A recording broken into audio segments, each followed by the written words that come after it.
Hello all. Right, we're back at Country Crossing because I have got another guide for you. This one's going to be one of those three-parters where I show you how to do kind of three useful little things. Incidentally, I also forgot to save after I did that last video, so I have to do the whole house again. It only took me 7 minutes, but still.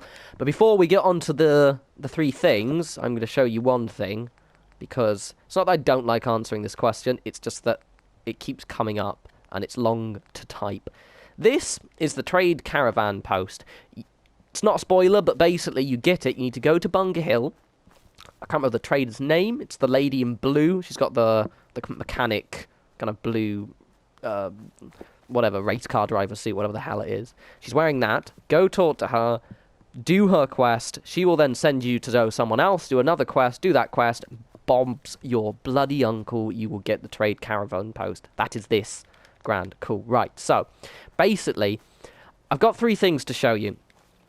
The first thing is I'm going to show you how to actually use the junk fences on uneven ground. On the northern settlements, there are quite a lot of areas, well, Greentop is a bloody prime example, where unless you know how to do this, it's pretty straightforward, by the way, but unless you do it, it looks, all the fences are floating and they just look ridiculous. Then I'll show you how to make, actually, no, I won't, not that, but then I'll show you how to actually texturize the floor a little bit, and then I'm going to show you how to make those turret stands that I made in the Greentop video. Right, so basically, here are some rug glitched fences I prepared earlier. Now, it's really straightforward. Let me show you what I'm telling you about. I want you to avoid, because a lot of people mention this in the videos, like, how did you manage to get, you know, X and Y so bloody straight, David? Well, sorcery, obviously. But say I'm, you know, trying to build up the fences here. You know, it floats a little bit, and, you know, if I'm going to be even using the rug glitch, normally anyway, it would be a different height, and it would just be very, very noticeable. And to be honest, it's not that I didn't know how to do this, but it just never occurred to me to try until pretty much Zimonia. Right. So this is what you do, basically. It's really simple. You just make a big-ass chain of rugs. Big-ass chain of rugs. And I mean literally a chain. You can bend them all funny, weird, and wonderful angles as well. Maybe don't need that many, but whatevs. I'm trying to show something here. Because the thing is, it still uses the collision of this wee rug here. You know, I can just pop these into bloody anything. See? Like that. And then you just squeeze them in. Like this. Leave the rugs on. You're going to lose some rugs, by the way, doing that, but whatevs. It's fine. It's fine.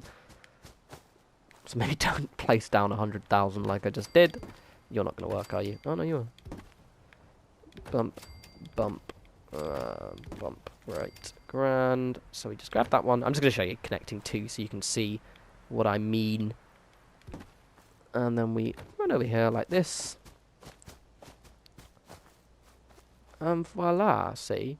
Now, obviously, in this instance, it's floating a little bit, but it is floating, but once I connect the second one, you won't see it, but it'll all be straight, is what I mean. And especially with Greentop, that's why Greentop, I ended up just releasing that one a little later than I intended, because those fences took absolutely hours.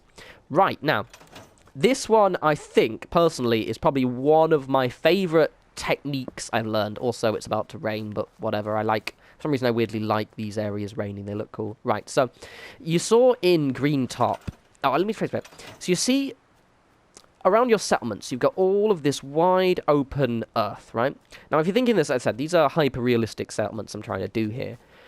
You know, if I built this up, put the walls, put buildings, it looks all fine and dandy, but let's say it starts raining, and I've got all this mud everywhere. It's going to turn into a complete swamp really, really quickly, especially with the acid rain. It's going to be horrid. If you see, you know, Diamond City is a prime example, or any other settlement, they basically put flooring down. Now, obviously, we don't have much options with that, but it's very simple.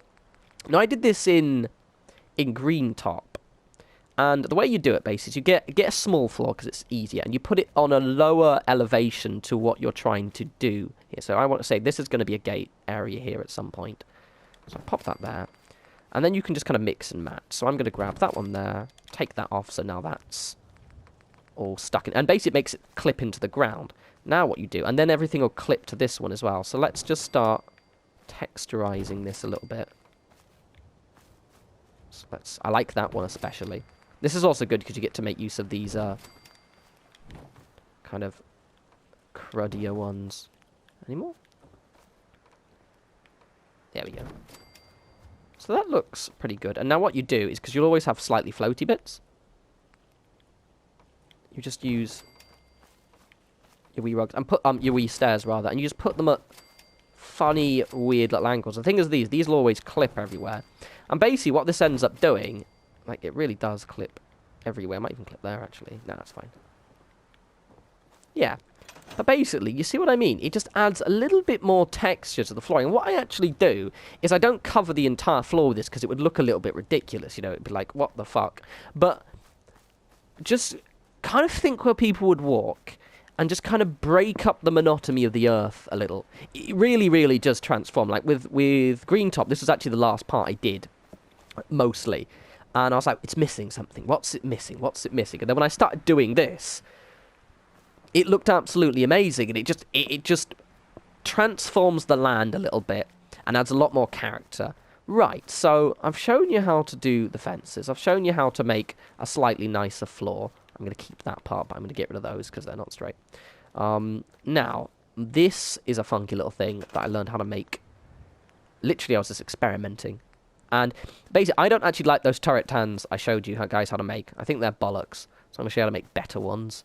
Well, I mean, they're not bad. It's just they look a little bit unnatural, I guess. So let's do it about there. So get a ladder. Get a small platform. Boop. And then spin around in a circle, because this is how I think. Get a turret. Oh, a little technique as well. Loads of people know this. You see where it says Mark 5 on this, and it says incendiary. If you're on the menu and you just press down and up, it'll flick through the different levels. So Mark 3, Mark 1, Mark 5. And the Mark 5 is more powerful. There we go. Pro tip, if you didn't know that. For some reason, in certain areas, it doesn't work. I think it's to do with the level of the enemies around. So there's a certain minimum enemy level before you can actually get them to work. So it doesn't work in, like, Sanctuary, I don't think. But I might be wrong. I can never get it working. Right, so then we place that on there like that. So it's all floating. And all bloody weird looking. And the reason being is I don't like the fact that that turrets just kind of place down on the floor, but often I can never think of what to do. So take the ladder off now, put the back bit on. So now you've got your nice little floating turret stand. Now I leave the front open, the reason being is because me wee rug thingies here. And I'll leave the rugs on for a while first. Because basically this is so chunky and fat. What I'm going to basically do is, you can have them already, I'm just kind of glitching them in. I generally make it so the back is further, so it's kind of like closed off at the front. And it just gives you a little bit more of it. One, it's awesomely defensible, like no one's ever going to reach this. Now, oh, that's a little bit, a bit of a pile of dicks right there. There we go, it's better. You can kind of, I mean, it doesn't have to be 100% perfect. It really depends how you want it to look. There we go. Grand. And let's just straighten out the side a little bit. Might actually move the whole thing. Oh, no, it didn't. Last time I did this, it moved the entire bloody fence. There's a little bit of clippage there. But basically, that's the effective technique there, and it allows you to kind of have a bit of a better turret stand. You can actually move it back a little bit as well. Now, normally there'll be a fence wall in front of this, but honestly, you could have it like that, see? Oh, that's a bit actually at a funny angle. And it basically just gives you a little bit more of a secure-looking kind of turret. That's perfect, there we go. So look at that. You know, initially I actually had it so that was behind the fence, but I can actually just, you know, like, grab the fences from here. Oop. Cheers, lads. I'm just going to borrow you. Squeeze it in there like that. Oh. Like that. And grab the other one as well. I love these. You can probably guess already. My set once I built up, I ended up with like 20, 30 rugs stored up. That's just...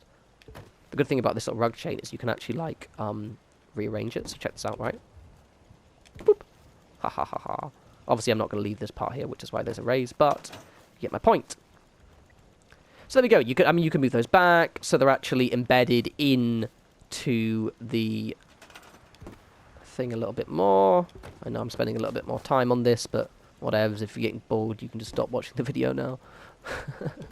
Dislike. Right. There we go. So look at that. And I can have it behind the fence if I wanted to, because it would be poking over the top, as you can see. I could have it actually part of the fence, obviously get those completely straight. And it's just a really funky little turret stand. It looks a little bit more natural, plus no super mutants are going to punch that in the face. Right, guys, I hope that was helpful. I'm going to be, obviously, probably gather ready because I'm here, because I'm actually going to start building up Country Crossing next, I think. I'm doing all of these, as I said, I'm doing all of these starting settlements. Quick note, I won't be doing any settlements that have a corpse in them until we get the ability to scrap the corpse. So no Taffington Boathouse and places like that. And also, because people always request it, Starlight Drive-In is going to be a Let's Build series. So, and I'm going to wait until the Workshop DLC. So that is incoming. Right, guys, I will talk to you soon. If you have any questions, ask me in the comments or follow me on Twitter at norespawns. You guys and gals have a lovely day. Take care.